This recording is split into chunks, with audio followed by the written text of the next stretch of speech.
Iya, kayak Herman aku tengok dia. Herman toh heran. Heran. Ya, ya, ya, ya, ya. Oke, saudara Oke. Dongking. Ya, Ini kan tema untuk Islam Kristen. Kalau di Islam kan betul. jelas Nabi Isa nggak disalib. Betul. Yang disalib itu yang ada di Kristen hari ini, yaitu Yesus katanya. Benar, ya. Nah, kami jadi sasaran mau dijadikan murid sama yang disalib ini. Jadikanlah seluruh bangsa menjadi muridku, kan itu nasihatnya dia, amanahnya. Itu amanat. Ya. Amanahnya. Kami sebelum jadi muridnya kami tahu dulu dia ini yang mati ini apa, manusia atau apa yang mati ini? Manusia. Manusia Sesuai yang dengan mati. Betul. Berarti yang nebus dosa saudara Kristen manusia. Yesus itu manusia. Iya, berarti yang menanggung kemudian dosa-dosa saudara Kristen itu manusia kan ya? Bisa dibilang begitu. Oke. Terus manusia ini mati. Mati. Yang keluar dari kubur?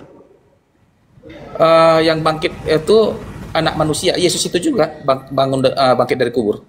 Berarti yang keluar dari kubur ini juga manusia. Manusia. Kan katanya juga di Wahyu itu anak manusia. Oh, berarti saudara Kristen ini Tahta Allah dan tahta anak manusia. ya. Berarti saudara Kristen menyembah manusia. Benar. Ya, Oh, tapi begitu. manusia yang mana? Tapi manusia yang mana? Manusia Yesus ya. Hanya manusia Yesus, bukan manusia yang lain. Hanya personal Iya. Yesus. Intinya yang kalian sembah itu manusia. Benar.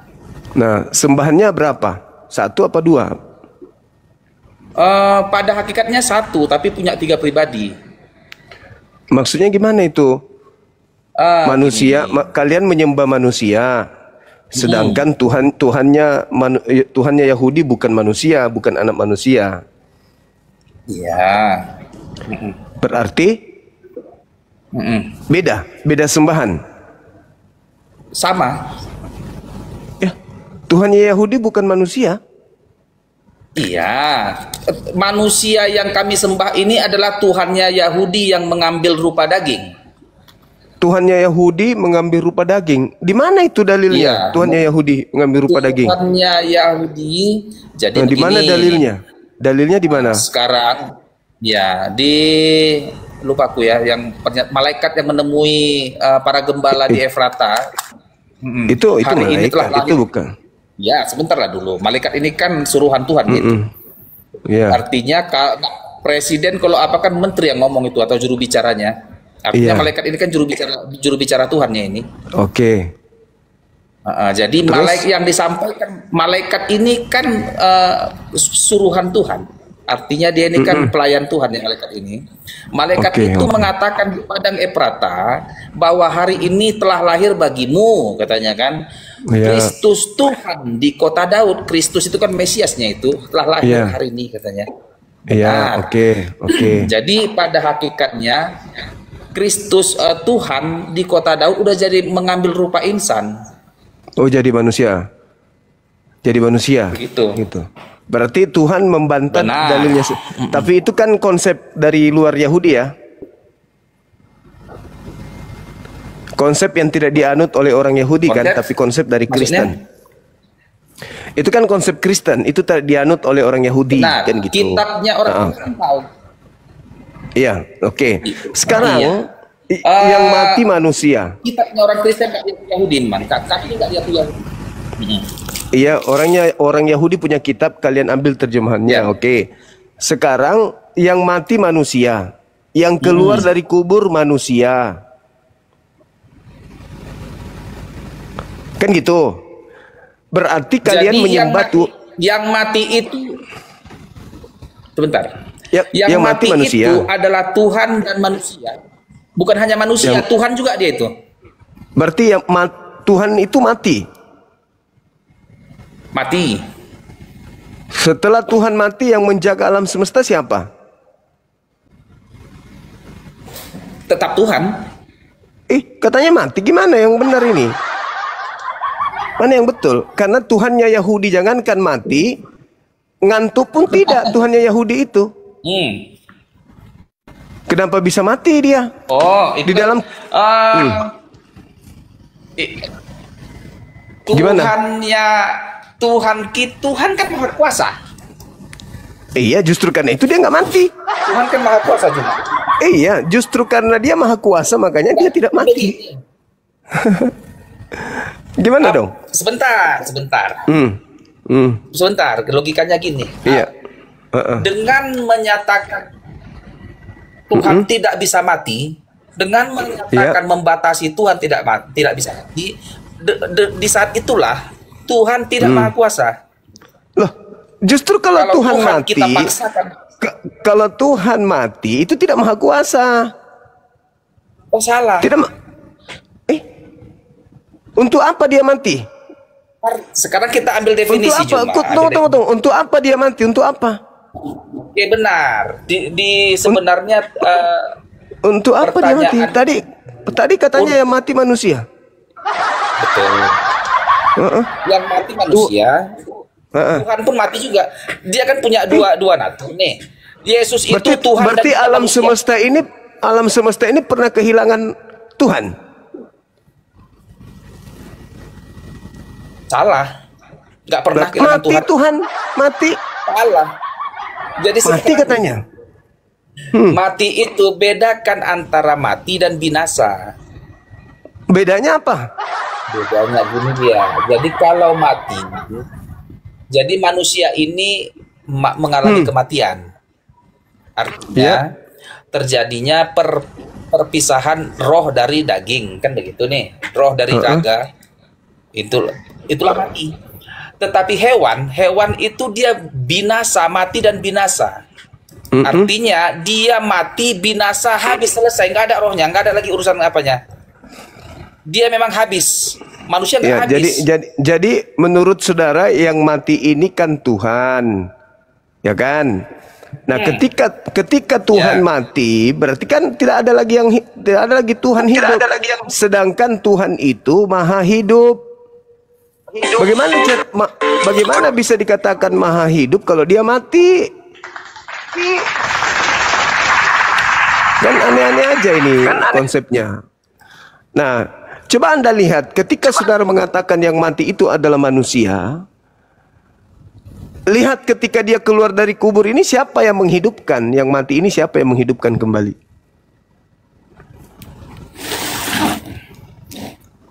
Yang mati tadi, yang menghidupkan kembali dia adalah siapa? Itu dulu.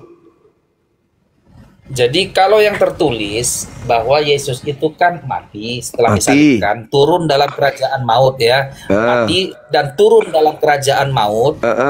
Terus lalu bangkit pada hari yang ketiga. Yang saya tanya, ini yang bangkit ini siapa yang membangkitkan Yesus ini, kan begitu? Iya. Benar. Jawabannya sesuai dengan yang tertulis, Yesus dibangkitkan oleh Allah. Nah, berarti Tuhan lain yang menghidupkan dia. Bapa yang mengutus dia. Berarti Tuhan lain. Sebentar, tapi ingat, ada juga ayat mengatakan, bahwa anak manusia berkuasa untuk menyerahkan nyawanya dan berkuasa juga untuk mengambilnya kembali. Tapi dia dibangkitkan. Untuk itulah Yesus mati, untuk dibangkitkan agar dia menjadi Tuhan. Allah. Nah, itu berarti gimana? Yang mana yang betul? Sebenarnya begitu. Mana yang betul? Oke, gini penjelasannya. Yesus itu mati dan turun dalam kerajaan maut. Itu pertama ya, turun dia ke dalam kerajaan kematian, kerajaan itu. Dan dibangkitkan oleh Allah.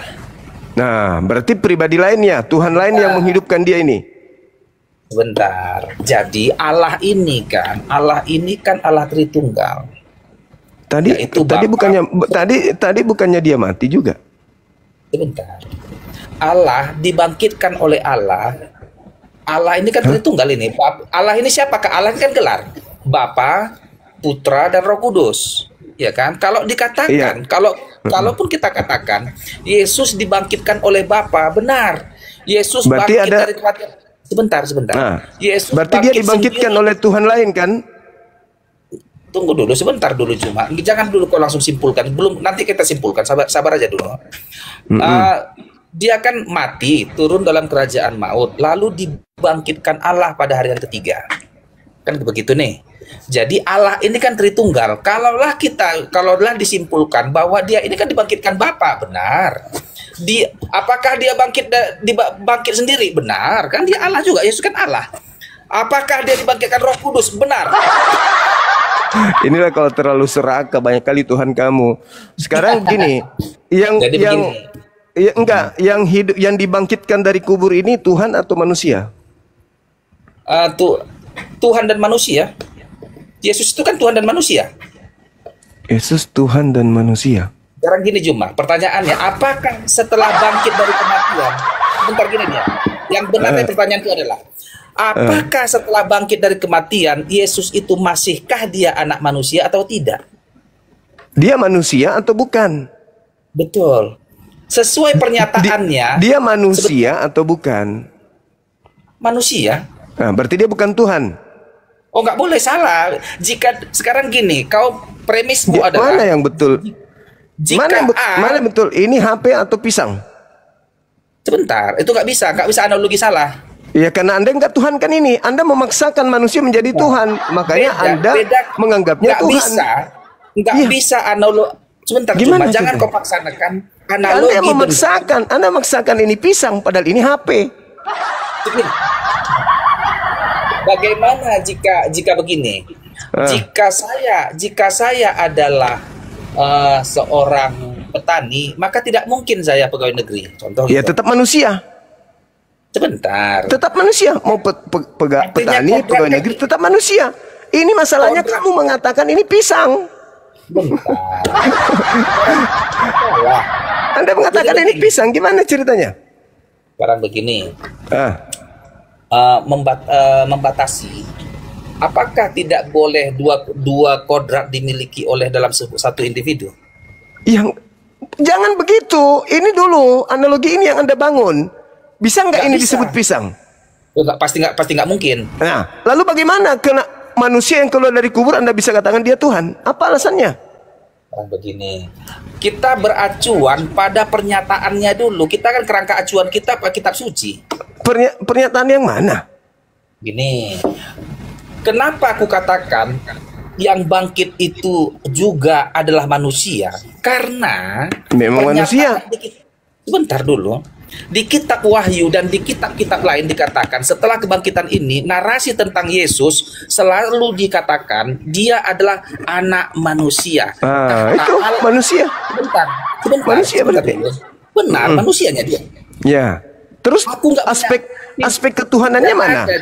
Begini Juma, tidak ada kami Kristen yang menyangkal bahwa Yesus bukan manusia. Salah itu. Nah, terus dari sisi kemanusiaannya mana kalau begitu? Nah, pertanyaannya, janganlah kau memaksakan jika dia manusia maka dia tidak boleh Tuhan. Kau itu kan Ya, pemaksaan. justru Anda yang memaksa dia Tuhan padahal dia manusia. Bukan saya. Kenapa? Anda sama halnya Anda melihat seekor sapi lantas Anda mengatakan kepada saya ini adalah seekor ayam. Begini, Juma. Oke. Sekarang begini. Oke lah, kau menyalahkan aku. Bukan menyalahkan kamu yang harus mengakui kesalahanmu sendiri. Masa manusia kau bilang Tuhan? Sebentar. Kau kan nggak mengakui keilahiannya. Kau memaksakan dia hanya memiliki manusia biasa. Iya memang, karena memang dia manusia. Iya memang manusia. Terus kenapa Anda mengatakan dia Tuhan? Tapi dia juga adalah Allah. Itu yang kutanya. Kenapa Anda mengatakan tapi dia juga adalah Tuhan? Itu yang kutanya. Dari mana ilmunya? Dari mana ilmunya Anda mengatakan dia Tuhan pada dia manusia? Benar. Kenapa dia menjadi Tuhan? Lah, Anda yang mengatakan itu, bukan dia yang mengatakan dia menjadi Tuhan. Anda. Pertanyaannya, Don King, kenapa kau menuhankan Yesus sementara dia manusia? Kenapa kau menganggap dia Tuhan? Ya. Padahal dia bukan Tuhan. Bukan salah. Jangan langsung jangan kau yang bilang dia manusia. Dia manusia kok. Dia manusia. Kamu yang menganggapnya Tuhan. Cuma kau nggak boleh mengatakan itu. Artinya jadi soalnya salah. Pada saat kau memberikan soal, kau menarik kesimpulan. Lah, memang dia manusia. Anda yang Benar. memberikan embel-embel sekaligus Tuhan, gimana ceritanya? Anda yang harus mempertanggungjawabkan kalimat Anda itu, bukan Yesus. Pertanyaan yang benar adalah, mengapa kau mengatakan dia Tuhan di saat dia juga seorang manusia? Ya, karena memang dia manusia. Pertanyaannya, Bah, kenapa kau menganggap dia Tuhan padahal dia manusia? Itu yang kau lontarkan sama aku. Iya, kenapa kamu menganggapnya Tuhan padahal dia itu adalah manusia?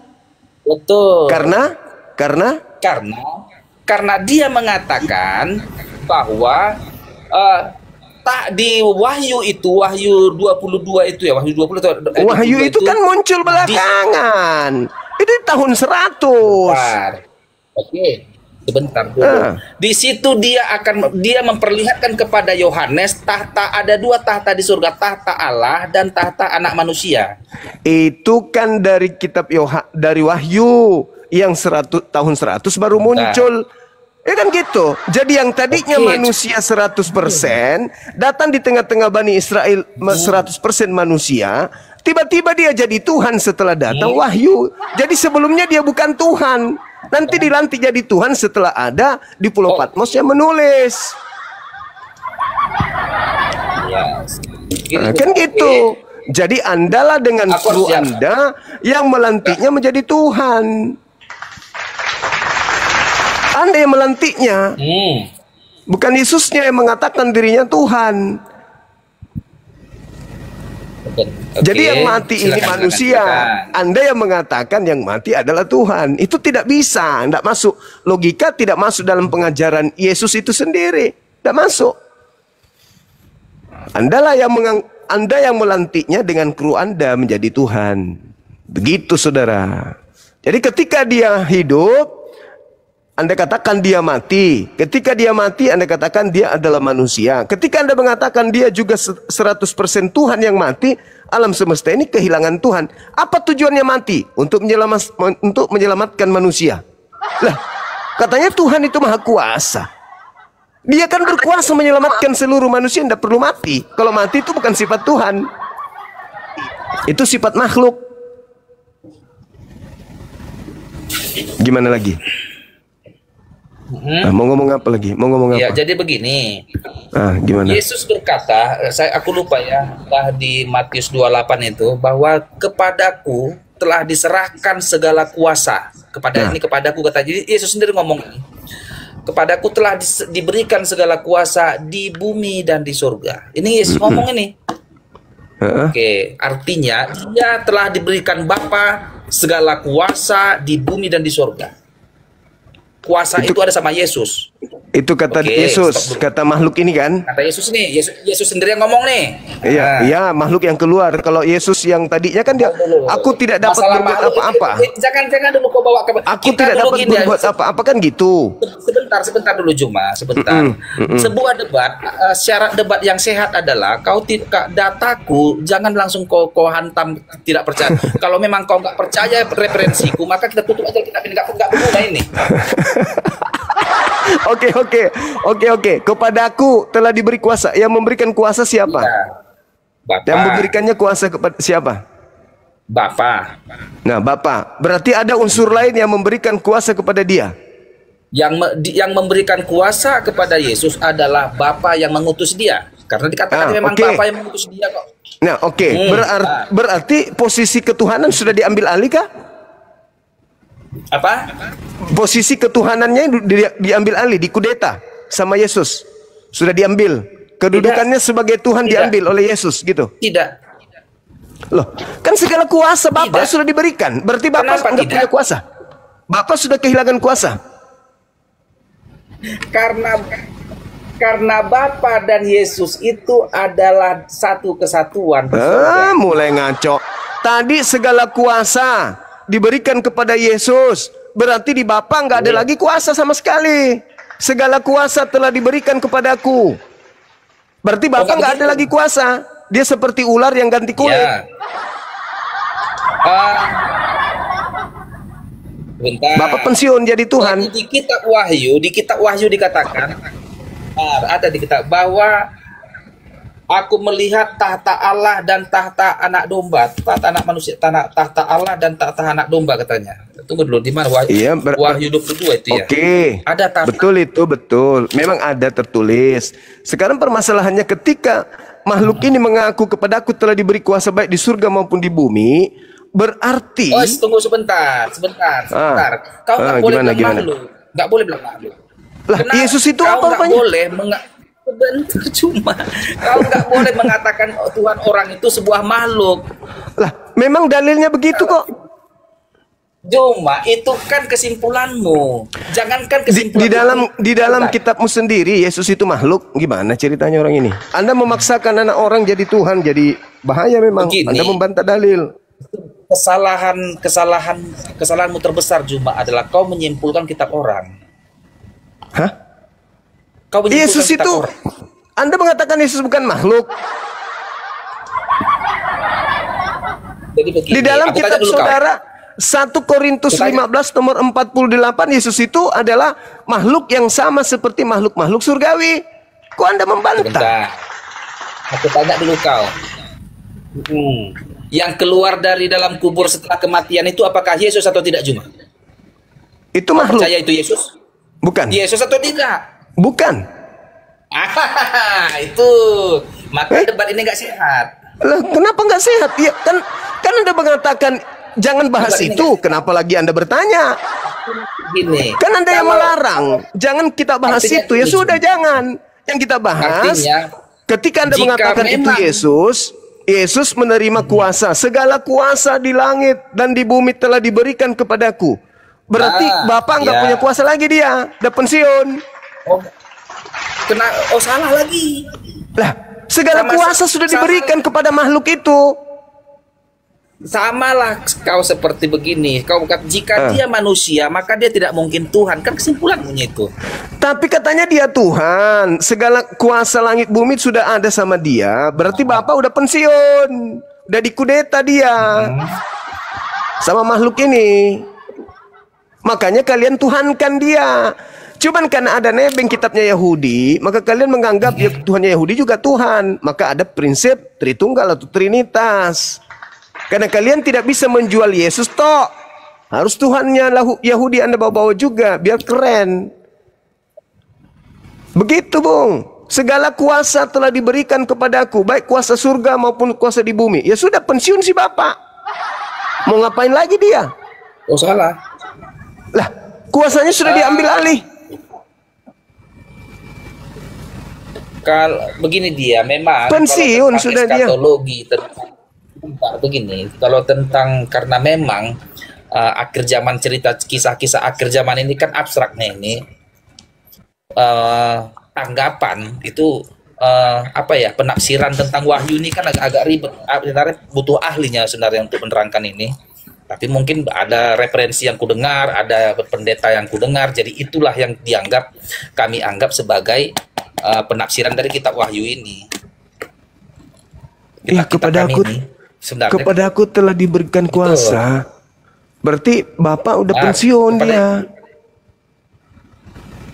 Secara manusia berpikiran begitu, secara manusia ya, secara Ya mungkin mana manusia. lagi. Jadi kita mau berpikir secara kera gitu. Itulah gunanya akal kita dikasih.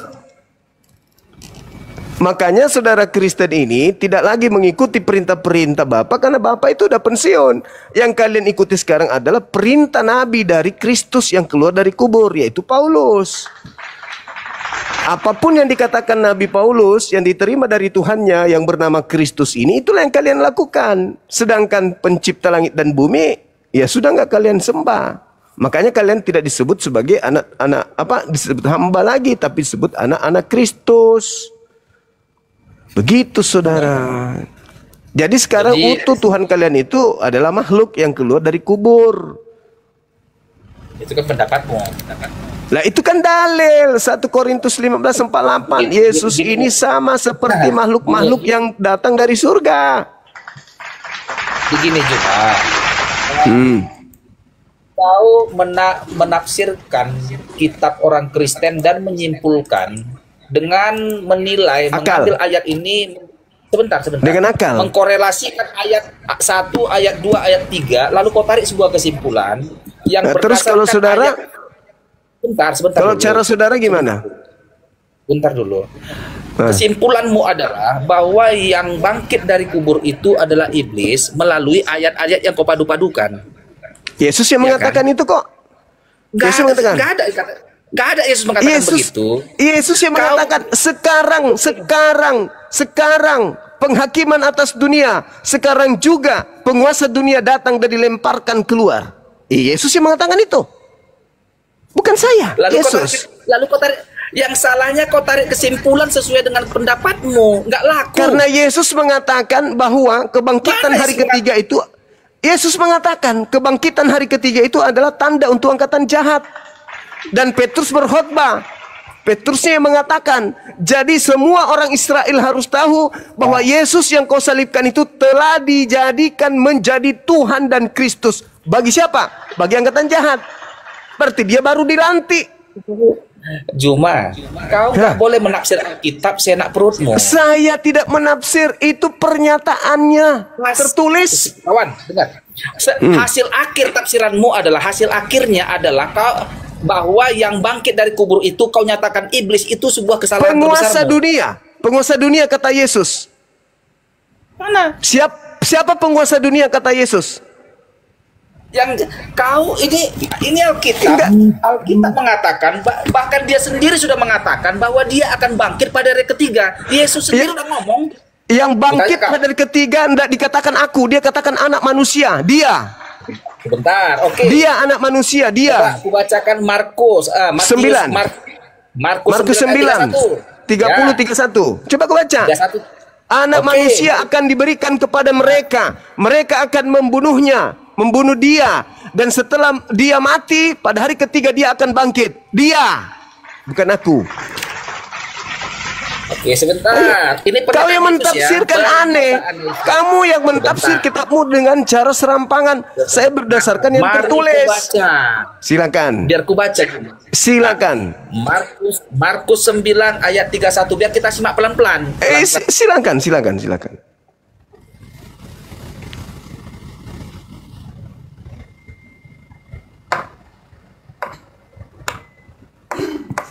Halo, kadang mau datang iklan ini. Markus 9 mau datang sendiri. Iya. Markus 9. Baca. Markus 9 ayat 31 ya. Iya. Oke, ku baca pelan biar kita lihat ini. Sebab ia besar ini loh. Sebab ia sedang mengajar murid-muridnya. Ia berkata, besar ini, ia berkata kepada mereka.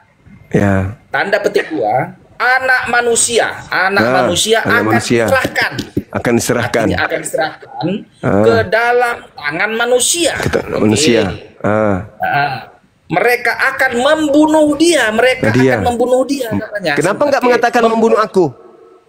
Sebentar. Artinya mereka. Kenapa nggak mengatakan aku? Sebentar. Silakan. Mereka akan membunuh dia katanya. Dalam artian membunuh si anak manusia ini. Iya. Oke. Dan ini 3 hari sesudah ia dibunuh. Ini pernyataan Yesus langsung nih loh. Iya, aku tahu. Ia akan bangkit. Nah, ini Alkitab bilang ya. Aku atau dia yang bangkit? Aku atau dia? Sekarang aku tanya dulu kau cuma dengan segala kejujuranmu di dalam Alkitab ini. Jika ada pernyataan anak manusia itu mengarah kepada siapa? Kepada Yesus, kadang tergantung konteks. Oke, sekarang sekarang saya balik tanya. Coba buka di situ buka dulu kitabmu. Buka dulu kitab saudara. Ayat 31 ini merujuk pada Yesus ya? Bukan, merujuk kepada orang lain. Siapa? Yudas.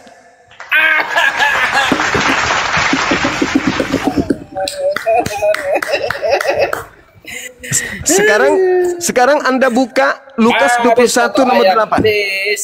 Coba Anda buka Lukas 21 nomor 8. Lukas 21 ayat 28. Apa tuh pastinya Lukas 2? Enggak apa-apa, aku buka pun. Lukas 21 ayat. Kalau bukan Yudas siapa lagi? Yudas kan mati tergantung cuma. Ya, Yudas. baca Matius 27 nomor 5, catatan kakinya kau baca. Yudas mati dalam keadaan salib. Bentar. Dibaca catatan kaki Matius 27 nomor 5. Lukasnya atau Matius? Lukas 21 nomor 8. Lukas 21 ayat 8. 8. Oke, ini aku aja yang baca nggak apa-apa nih. Ada permulaan penderitaan. Ini permulaan penderitaan. Jawabnya hanya besar. Waspadalah supaya kamu jangan disesatkan. Oke.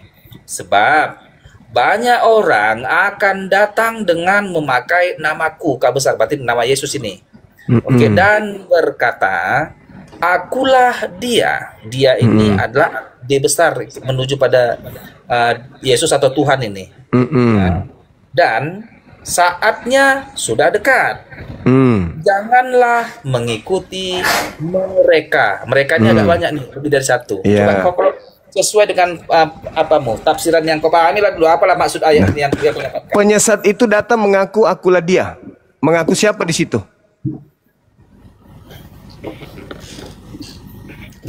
Mengaku siapa? memakai namaku, memakai nama Yesus. Iya, jadi penyesatnya itu mengaku siapa namanya ketika datang? Memakai nama Yesus. Ya, berarti penyesat itu mengaku Yesus kan? Enggak, tunggu dulu. Ini dia mau memakai nama Yesus. Penyesat itu datang memakai nama siapa? Memakai namaku, memakai nama Yesus. Ah, berarti penyesat kalian itu pengikut siapa? Apa? Kamu pengikut siapa? Pengikut Yesus. Asli atau yang penyesat? Oh, enggak ada yang penyesat. Lah, itu tadi barusan kau baca. Penyesat itu datang, waktunya sudah dekat, jangan kau mengikuti. Cak ulang di pertanyaan. Cak ulang lagi sekali. Coba. Oh. Cak ulang lagi pertanyaan. Waspadalah kepada penyesat yang datang kepadamu. Mu di sini murid Yesus memakai namaku dan berkata akulah dia. Salah. Jangan kau paksakan. Jangan kau paksakan. Jadi maksudnya waspadalah supaya kamu jangan disesatkan. Ini oke. Ini sebab sabar dulu. Sebab banyak orang lebih dari satu. Iya, banyak orang Kristen memang sedikit. Sabar dulu.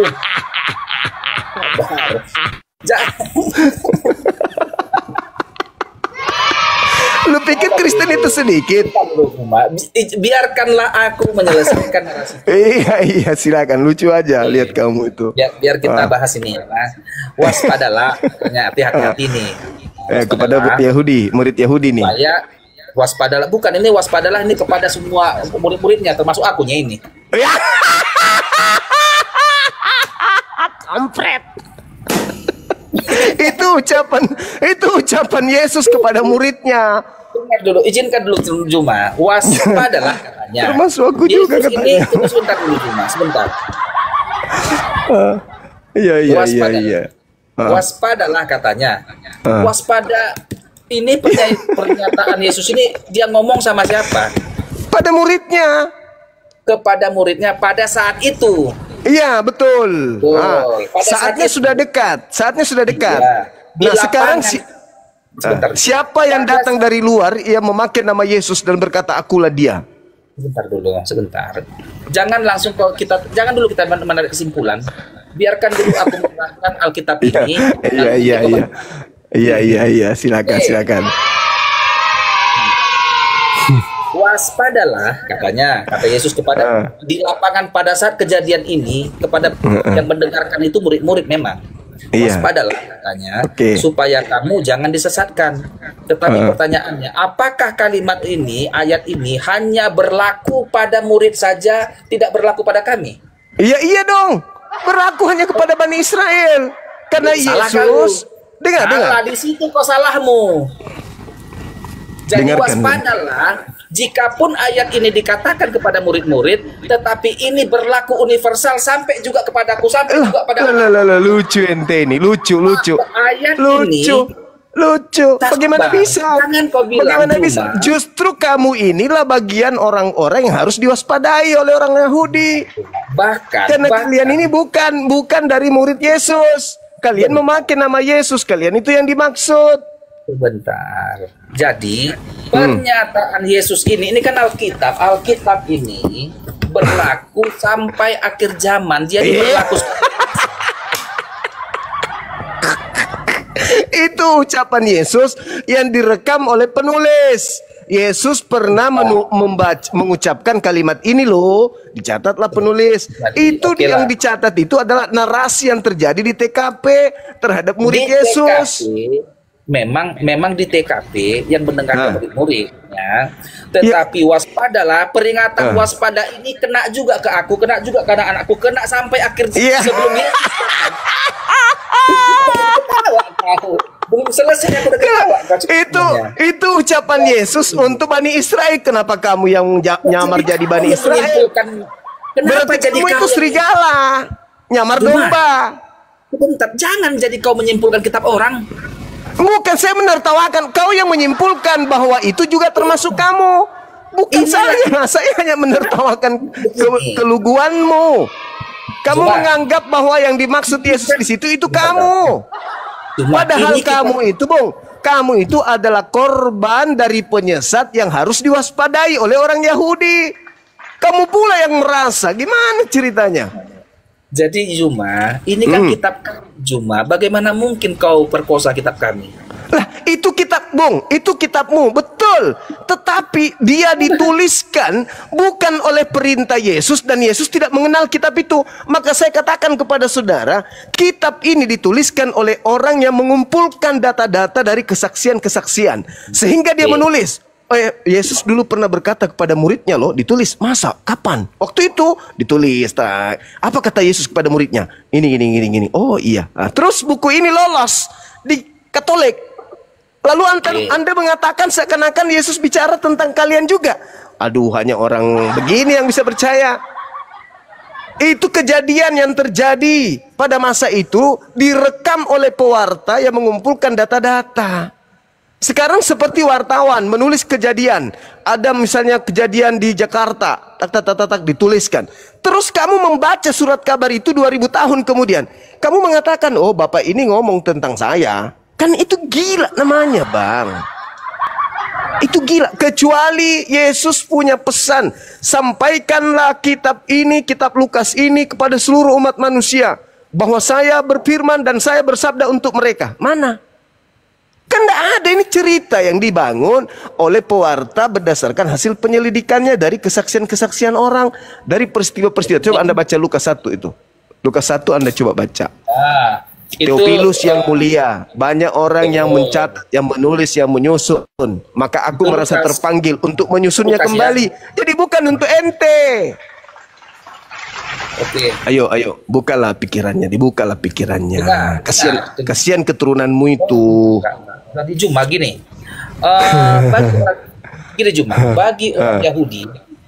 Bagi orang Yahudi, kesaksian satu orang, contoh nih, Yesus mengaku Tuhan, adalah mengaku Tuhan dia, tetapi tidak ada yang menyaksikan tentang peristiwa itu. Maka tidak ada satu kesaksian, 2, 3 orang, maka barulah dibenarkan kejadian itu ada. Oke, berarti kesaksian Yesus betul.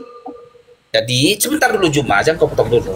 Mengapa ada 4 Injil sinoptik? Jadi ini dia kan ada Matius, Markus, Lukas, Yohanes, 4 ini. Ada 4 kesaksian yang menyatakan peristiwa itu benar terjadi, maka ini valid. Tunggu sebentar. Sebentar Juma. Karena 4 saksi dalam artian 4 kesaksian Injil sinoptik yang menyatakan ini, kejadian ini merujuk pada kejadian benar peristiwa itu, hampir bersamaan ya, walaupun nggak mirip-mirip kali. Tetapi dari 4 kesaksian ini menyatakan peristiwa itu terjadi dan sinkron. Iya, terus apa hubungannya dengan ente? Jadi begini, pernyataan. Aneh kau ini, aneh. Bentar. Lucu saudara saya ini. Sekarang aku tanya kau. Bukankah kau mengatakan bahwa Yesus tidak disalib? Yesus disalib atau tidak? Tidak. Oke. Siapa yang mengatakan Yesus tidak disalib? Saya mengatakan, Yesus juga yang mengatakan. Kaunya aku pikirnya ada referensi yang lain. Kalau kaunya Yesus yang mengatakan dia tidak disalib.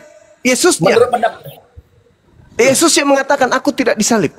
kok Hei, mana ini? Tunggu, biar aku buka coba kau dulu loh. Kok jadi kok astagfirullahaladzim ya Allah ya Karim. di sini lihat cuma ya. Hah? Matius, Yesus yang mengatakan aku tidak disalib, aku tidak mati. mana ayatnya? Di mana ayatnya? Coba Anda buka Lukas 24 nomor 44. Lukas 24 ayat 44. 44 kita buka. Yuk. Nah, buka pelan-pelan. 24 ayat 44. Sebab itu. Ini baca nih. Enggak apa-apa. Mari kita seberapa apa kau menyebutkan orang Kristen. Sebab itu hendaklah kamu juga siap sedia. Hendaklah kamu siap sedia. Apanya kau baca itu? Apa yang kau baca? Lukas 24 ayat 44. Iya, iya. Inilah ayat. Nah, coba. Sebab itu hendaklah kamu juga siap sedia. Salah nggak ini? Atau kau yang salah ingat? Saya salah ingat kayaknya. Baca terus. Gantilah nih, capek kali aku baca kalau nggak beresnya nih. Baca. Sudah benar nggak ini ayat referensi yang aku sampaikan sama aku atau tidak? Iya, baca. Baca. Nggak apa-apa lah, agak capek dikit nggak apa-apa lah. Sebab itu hendaklah kamu juga siap sedia, karena anak manusia datang pada saat yang tidak kamu duga. Kamu baca yang serius itu? Serius itu kau baca? Enggak salah kau baca. Bah, apanya? 24 ayat 44 ini nih. Kok bisa? Matius 24 ayat. Kadang-kadang kau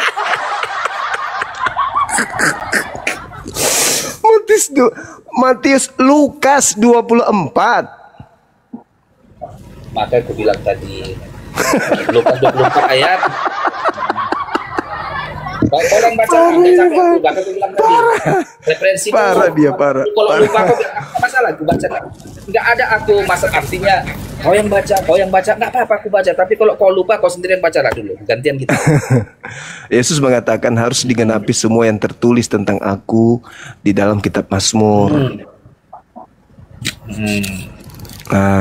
Kitab Mazmur satu kardus itu ayatnya itu. Yang mana mau kau comot itu? Kok comot? Kok dicomot? Yang sesuai dengan data dong. Ya, bukan. Coba. Mana kesulitannya? Mana nasi yang menyatakan Yesus tidak disalib? Ayo coba. Di dalam Lukas 24, Kisah Para Rasul 4 nomor 11, Yesus adalah batu penjuru yang dibuang oleh tukang bangunan. Betul itu? Kisah betul. Mazmur 118 nomor 22 di situ dikatakan bahwasanya batu penjuru yang dibuang oleh tukang-tukang bangunan. Berarti itu merujuk kepada Yesus kan? Betul nggak? Bisa. Di situ Yesus mengatakan bahwa aku tidak akan mati, tetapi aku hidup. Mana ada Yesus di kitab Mazmur? Lah, Yesus sendiri mengatakan. Anda tadi mengatakan bahwa Yesus adalah batu penjuru. Anda katakan iya. Dan Petrus pun berkhotbah mengatakan bahwa Daud Petrus berkhotbah bahwa Daud telah menubuatkan tentang Mesias yang duduk di tahtanya. Jadi kalau Daud itu cerita di mana? Tunggu. Kalau Daud itu bercerita apa? Daud itu bercerita di Yesaya atau di Mazmur?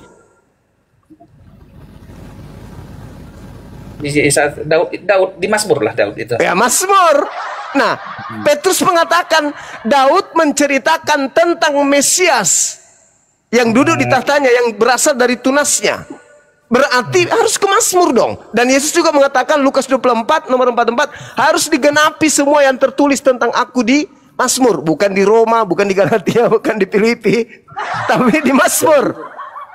Disinilah cuma di saat orang yang nggak pada bidangnya membahas ini harus S1 dulu, bahkan S2 bahkan kita ini.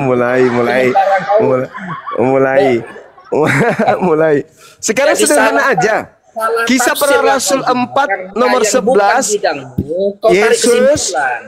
Yesus adalah batu penjuru yang dibuang oleh tukang-tukang bangunan. Satu, Yesus mengatakan harus digenapi semua yang tertulis tentang aku di kitab Mazmur. Dua, Petrus mengatakan Daud menubuatkan tentang Mesias.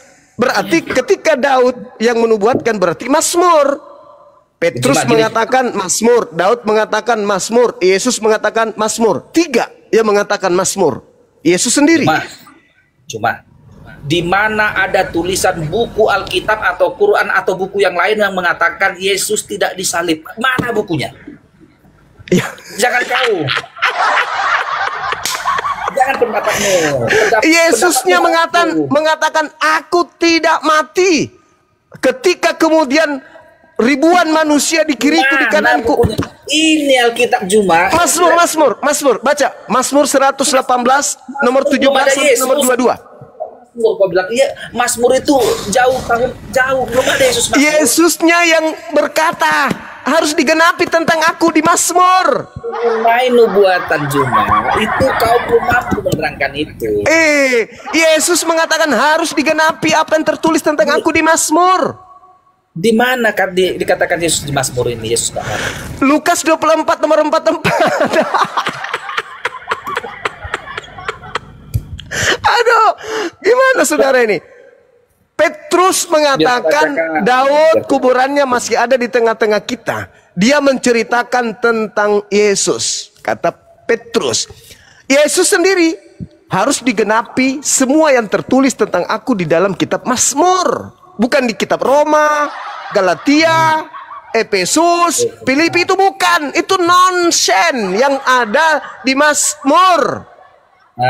Mazmur mana yang kau ambil ini Juma? 118 di situ dikatakan batu penjuru nomor 22 itu Yesus. Nomor 17-nya batu penjuru ini berkata aku tidak akan mati, tetapi aku akan menghancurkan semua musuh-musuhku. Wah, mantap kali Yesus. Aduh, gimana saudara ini? Bahaya. Ayo. Kata inilah Juma, kau menyimpulkan kitab orang sesuai dengan perutmu aja. Lah, harusnya kau mengatakan kenapa kamu lebih tahu daripada saya. Begini. Itu terus kamu mentafsirkan. Lah, memang kayak begitu. Batu yang dibuang oleh tukang-tukang bangunan telah menjadi batu penjuru. Itu siapa? Yesus. Berarti Mazmur 118 ini ya Yesus. Alamak, betul-betul. Apa lagi? Sebentar Juma ya, biar ku putar. Oke, lihat nih. Biar kau lihat asli ya. Inilah yang asli. Ini di kitab Lukas ini. Nih, lihat. Nah, apa itu? Yesus disalibkan. Ya, menurut Lukas, asisten Paulus. Oke. Bukan menurut Yesus. Oke, nggak percaya kau? Menurut Lukas. Sabar. Ya. Ku ambil lagi murid Yesus Matius ya. Kalau nggak percaya kau di Lukas. Itu menurut Matius. Matius nih. Bukan menurut Yesus. Yesus mengatakan harus digenapi. Dengar. Bung. Kamu percaya Yesus nggak? Percaya Yesus nggak? Percaya. Yesusnya mengatakan harus digenapi yang tertulis tentang aku di dalam kitab Mazmur. Kamu percaya? Percaya. Jangan kau bawa Matius, jangan kau bawa Lukas kalau begitu. Karena yang harus digenapi menurut Yesus Mazmur. Cuma tadi data kesaksian Lukas, nggak percaya kau nggak apa-apa. Satu lagi kesaksian murid Yesus langsung, Matius pemungut cukai nih. Bentar kau. Matius itu penulis Matius bukan murid Yesus. Bentar. Ini Yesus disalibkan, dua kesaksian ini. Ini muridnya ini. Nggak percaya kau lagi. Muridnya itu langsung bukan, loh. Itu bukan muridnya Yesus. Oh, jadi orang Arab ini. Siapa ini si Matius? Bukan murid Yesus Matius. Baca Matius 9 nomor 9, Bang. Penulisnya itu bukan. Matius. Kesaksian 2-3 orang cuma nggak percaya nggak apa-apa. Mari masuk Kesaksian lagi kita Yesus ke masa Yohanes. kamu tolak? Kesaksian Yesus Anda tolak. Cuma Anda menerima kesaksian orang lain. Ini kau Juma, sini kau Juma. Kau itu Ini juga aneh kau kesaksian ini. muridnya langsung. Sebentar kau, sini. Yesus dikuburkan. Ini Yohanes anak Zebedeus. Sini kau. Juga mengatakan di kitabnya muridnya langsung Aduh. bahwa Yesus mati ya. Jadi sekarang Yesus di mana sendiri juga. mengatakan aku tidak akan mati kok. Kenapa jadi kamu yang lebih tahu? Mereka lebih tahu. Ayo. Itu pertanyaan saya. Jadi Tunggu. di sinilah Juma. Saya lagi yang salah. Di saat orang yang bukan pada bidangnya menarik kesimpulan terhadap kitab orang lain, hancur lebur semuanya. Dan kau ajarkan pula sama apologet. Boleh? Ingat ya. Boleh. Kisah para Rasul 4:11. Yesus adalah batu penjuru yang dibuang oleh tukang-tukang bangunan.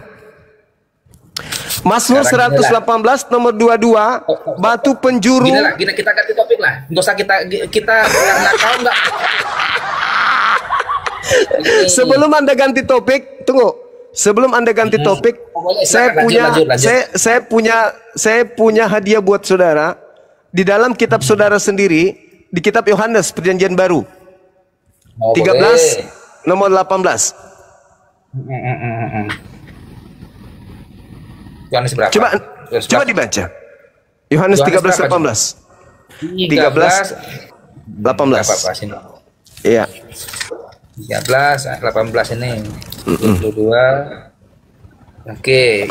Judul perikopnya Yesus membasuh kaki murid-muridnya. Iya, suka-suka luka. 13 19 ya? 13 19. 18. Ini beginilah firman Tuhan. Bukan tentang kamu semua aku berkata. Aku tahu siapa yang telah aku pilih. Ini kata Yesus ini ya. Tetapi haruslah digenapi yang tertulis dalam kitab suci. Orang-orang yang makan rotiku telah mengangkat tumitnya terhadap aku. Harus digenapi itu. Harus digenapi kata Yesus. Nah, jangan telan liurmu lagi kembali ya.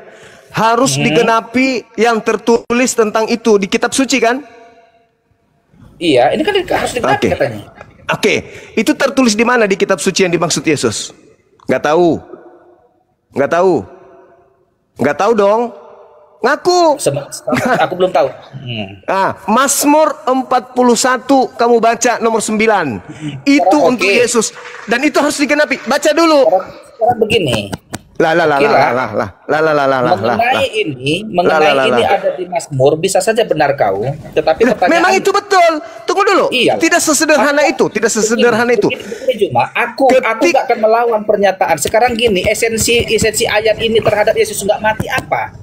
Ya itulah, baca Mazmur 41 supaya kau tahu.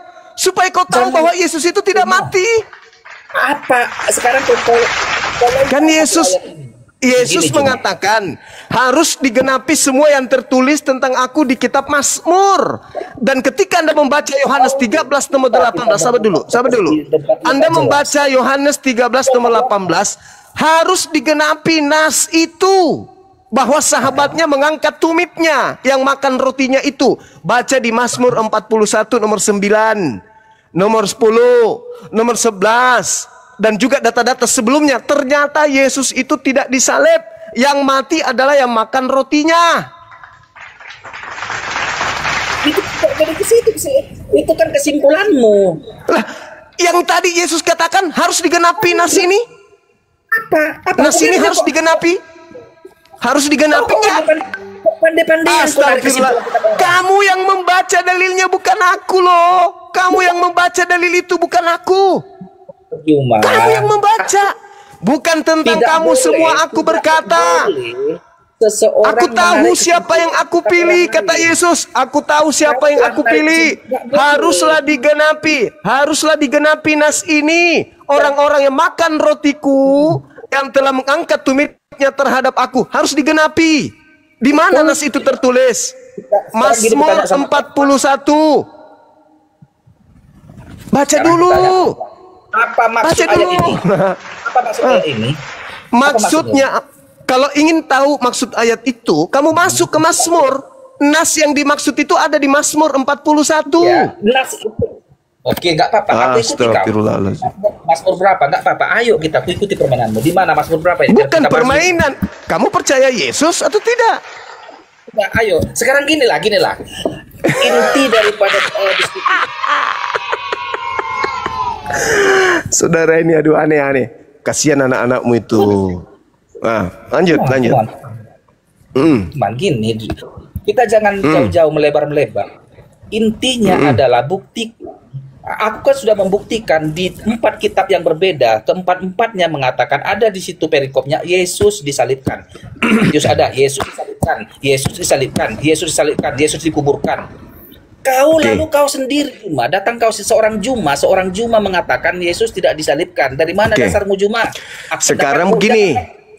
Sebentar. Jangankan pendapatmu, pendapat Prabowo pun nggak laku di sini Alkitab ini. Oke, baik. Sekarang saya tanya samamu. Menurut Yesus, yang harus digenapi tentang dirinya di kitab Lukas, Markus, Matius, Yohanes atau di Mazmur? Jawab. Di kitab para nabi, di kitab sebelum dia, semua Jawab. kitab Taurat, kitab Mazmur, kitab Taurat. Di mana harus para tergenapi nabi. tentang dia? Di Lukas, Markus, Matius, Yohanes atau di Mazmur? Di perjanjian baru lah, penggenapannya adalah setelah. Inilah bukti bahwa kalian Kristen itu anti Yesus. Yesusnya berkata menurut catatan pewarta harus digenapi tentang nas yang tertulis di Mazmur tentang dirinya. Bukan di Lukas, bukan di Markus, bukan Matius, apalagi 13 kitab Paulus. Coba gunakan akalmu, Bung. Gunakan akalmu. Harus digenapi semua yang tertulis tentang aku. Belum lagi. Di dalam Lukas 22 nih, Lukas 22 Anda baca nomor 22. Aku rasa segitu dulu buat kita ini Juma. Harus digenapi semua yang telah ditetapkan untukku. Kata Yesus loh itu. Juma, kau menerangkan apa yang kau pahami. Lalu kok jadi saya yang tidak paham? Kok jadi saya tidak paham? Anda pingin, saudara, Anda sangat menginginkan Yesus itu yang menjadi korban penyaliban, sama seperti iblis. Sama persis iblis. Iblis itu mau Yesus yang disalib. Tuhan pencipta langit dan bumi dan Bang Suma dan Islam tidak mau Yesus disalib. Kenapa kamu mau kali sama seperti iblis? Bukan aku yang mau disalib, Yesus sendiri yang dikatakan dia akan dibunuh. Sekarang saya tanya, yang harus digenapi yang ada dalam kitab sinoptik atau yang di dalam Mazmur? Jadi Kutanya dulu. Dengan kitab orang lain. Kok kau pandai-pandai? Di situ tertulis harus digenapi tentang aku, tentang nas ini. Mazmur 41 nomor 9. Bahkan sahabat karibku yang kupercayai telah makan rotiku dan telah mengangkat tumitnya untukku. Astagfirullah. Ngertinya kau masuk ayat itu kemana? Pura-pura lagi kau tanya aku kayak gitu. Jangan kau ajarin aku. Ini makananku siang malam ini. Siang malam ini makananku ini. Makanya ini makanan saya ini tiap siang malam nih, Bung. Jangan kau ragukan pengetahuanku. Untuk bisa kau menipu-nipu, membodoh-bodohi para apologet. Ya Allah ya Karim. Kok aku pula yang nipu. Datanglah sama aku si Blender. Datanglah sama aku si Ketapel, si Rasid dan alah si borjong-borjong. Aku pula yang jadi penipu. Inilah ulah si Juma jadi bodoh, semua orang yang bodoh-bodoh dalam diri. Harus digenapi tentang aku apa yang tertulis dalam kitab Mazmur. Dia larinya ke Lukas, larinya ke Matius, larinya ke Yohanes, larinya ke Markus. Yesusnya merujuk ke Mazmur. Nggak ngerti kok kawan. Taurat, Mazmur, Yesaya itu nubuatan ke depan tentang Yesus. Semua bermuara pada Yesus. Itulah yang harus digenapi tentang dirinya. Penggenapannya bukan Mazmur itu nubuatan. Penggenapannya di perjanjian baru. Astagfirullahaladzim. Ya Allah ya Karim. Ya Allah ya Karim. Kamu itu gimana kawan? Jangan karena saya ini muslim yang saya sampaikan kebenaran kau tidak mau terima. Kalau memang berkualitas, memang argumenmu enak sih. Tapi kau menyalahkan Paulus pula. Apa ini iklan ini? Apa sih kau ini? Yesus sendiri. Oke lah. Jadi gitu lagi mah. Kurasa segitu dulu kita. Nanti lagi jumpa lagi kita. Tapi materi agak-agak lain lah dulu. Agak-agak yang agak enak dulu. Iya. Oke. Siap bos. Oke. Istirahat dulu. Istirahat. Allahu Akbar.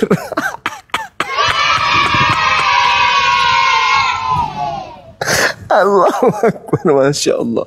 Inilah wa mutahhiruka minal ladina kafaru, kata Allah dalam Al-Quran. Dan aku akan membersihkan engkau dari orang-orang kafir. Kita sudah berupaya ini. Yesus, nanti kalau kita ketemu, aku akan ngomong samamu. Yesus, aku udah berusaha membersihkan engkau dari orang-orang yang kamu usir. Tapi mau kayak mana? Mereka tidak menggunakan akal. Malah yang disebut penyesat Bang Suma, yang disebut perusak Bang Suma, yang dikatakan salah tafsir Bang Suma. Aku udah mencoba. Kalau dari kitab suci Al-Quranku, wahai Yesus, tak mungkin mereka terima. Tapi aku menggunakan dalil dari pewarta-pewarta yang kemudian mencatat tentang engkau dan muridmu. Tapi lagi-lagi mereka nggak percaya. Mereka lebih percaya kepada hal-hal yang di luar daripada ajaranmu. Harus digenapi tentang nas ini, kata Yesus. Yohanes 13 nomor 18. Tentang nas ini itu tertuang di mana? Bahwa sahabatku yang memakan rotiku telah mengangkat tumitnya untukku. Tertulis di mana itu? Lagi-lagi di Mazmur. Bukankah Yesus sendiri yang mengatakan Lukas 24 nomor 44 harus digenapi semua yang tertulis tentang aku. Tertulis. Pada saat Yesus mengatakan itu, di dalam Lukas 24 itu, kitab Lukas belum tertulis, kitab Markus belum tertulis, Yohanes tidak tertulis, Filipi, Galatia, dan semua itu belum tertulis. Yang tertulis Mazmur. Dan memang Yesus menyebut, dia tidak menubuatkan tertulis di mana, langsung disebut. Harus tergenapi semua yang tertulis tentang aku di dalam kitab Mazmur.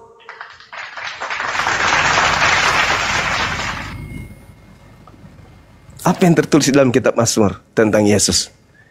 Ya, saya tidak mau menembak asal-asal, tak, enggak. Tapi saya mengambil rujukan dari Kristen itu sendiri. Kisah Para Rasul 4:11. Yesus adalah batu penjuru yang dibuang oleh tukang-tukang bangunan. Satu. Kalau itu betul, 118 dari kitab Mazmur menerangkan itu. Nomor 22. Wajib tergenapi tentang itu. Berarti yang dimaksud di sana, aku tidak akan mati. Nomor 17, aku tidak akan mati, melainkan hidup. Setelahnya mengadakan pembalasan terhadap musuh-musuhku. Satu. Mana lagi? Jangan asal nembak Mazmur, jangan. Harus ada akarnya. Akarnya di mana? Yohanes 13:18. Sahabatku yang memakan rotiku telah mengangkat tumitnya untukku. Bukan dia, tapi aku yang memilih engkau. Di mana tertulis? Lagi-lagi Mazmur 41 nomor 9. Dan masih banyak lagi yang akan membuat saudara-saudara Kristenku terguncang. Asalkan pakai ini. Pakai ini. Saya akan membimbing saudara untuk menuju kepada jalan kebenaran. Yang penting jangan sombong, jangan angkuh, jangan menghujat. Saya menyajikan data. Oke? Saya kira begitu, saudara. Saudara Dongking, mudah-mudahan dengan tema ini Anda turun mau membaca data-data yang saya kasih. Bukan Anda semakin membangkang. Lembutkan hatimu, Bung. Semua manusia punya hak prerogatif pada diri mereka untuk mendapatkan hidayah keselamatan itu. Jangan sombong terhadap kebenaran. Jangan karena Bang Suma beda keyakinan, data saya sajikan, itu kan Islam. Jangan lihat Islamnya, lihat data yang disajikan.